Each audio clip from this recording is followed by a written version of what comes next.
కార్తీక పురాణం 15వ అధ్యాయం.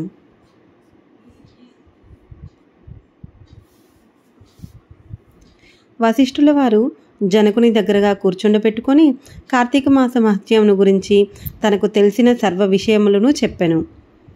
ఓ రాజా, కార్తీక పౌర్ణమి రోజున పితృప్రీతిగా వృషోత్సర్జనము చేయుట, శివలింగ సాలగ్రామాలను దానం చేయుట, ఉసిరికాయలు దక్షిణతో దానము చేయుట మొదలగు పుణ్యకార్యముల వలన వెనుకటి జన్మందు చేసిన సమస్త పాపములు నశింపజేసుకోవచ్చు. వారికి కోటి యాగములు చేసిన ఫలము కూడా తగ్గుతుంది. ప్రతి మనుజుని పితృదేవతలను తమ వంశం ఎందెవ్వరు ఆబోతునకు అచ్చువేసి వదులునో అని ఎదురు చూస్తూ ఉంటారు. ఎవడు ధనవంతుడై ఉండి పుణ్యకారములు చేయక దాన ధర్మములు చేయక కడకు ఆబోతునకు అచ్చువేసి పెండ్లి అయినను చేయడో అట్టివాడు రౌరవాది సకల నరకములు అనుభవించుటయేగాక వాని బంధువులను కూడా నరకమునకు గురి చేయును.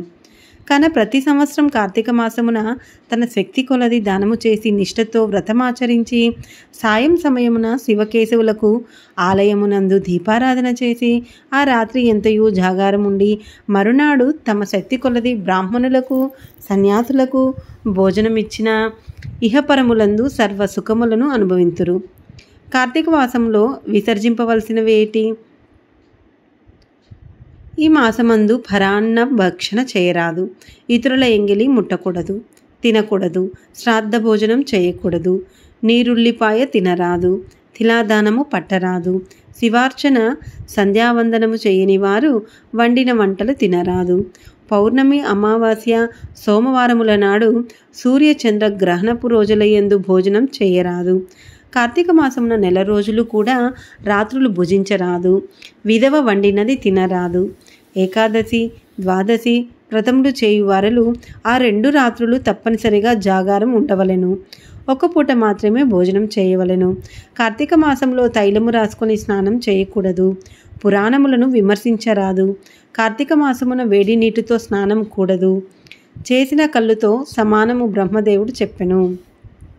కావున వేడి నీటితో స్నానం కూడదు. ఒకవేళ అనారోగ్యము ఉండినా ఎలాగైనా విడవకుండా కార్తీక మాస వ్రతం చేయవలెనని కుతూహలం గలవాడు మాత్రమే వేడి నీటి స్నానం చేయవచ్చును. అట్లా చేయువారలు గంగా, గోదావరి, సరస్వతి, యమున నదుల పేర్లను మనసులో స్మరించి స్నానం చేయవలెను. ఏ నది తనకు దగ్గరలో ఉంటే ఆ నదిలో ప్రాతకాలమున స్నానం చేయవలను. అటుల చేయని ఎడల మహాపాపి అయి జన్మ జన్మలు నరక కూపమున బడి కృషింతురు.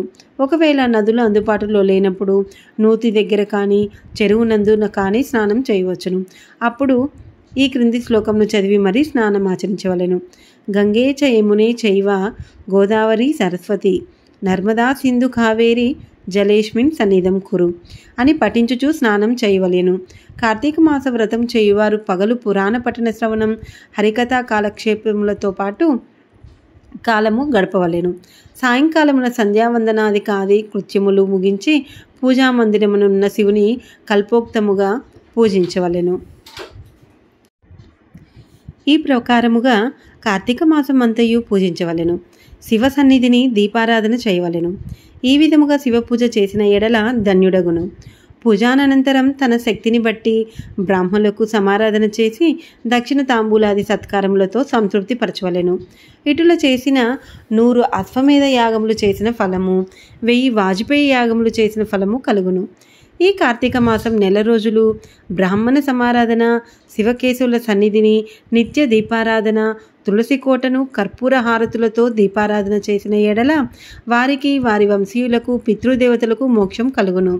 శక్తి కలిగి ఉండి కూడా ఈ వ్రతంను ఆచరించేవారు 100 జన్మలు నానా యోనులందున జన్మించిన తర్వాత నక్క, కుక్క, పంది, పిల్లి, ఎలుక మొదలగు జన్మలెత్తుదురు. ఈ వ్రతము శాస్త్రోక్తముగా ఆచరించిన ఎడల 15 జన్మల యొక్క పూర్వజ్ఞానము కలుగును. వ్రతం చేసినను, పురాణం చదివినను, విన్నను అట్టి వారులకు సకలైశ్వర్యములు కలిగి మోక్షప్రాప్తి కలుగును.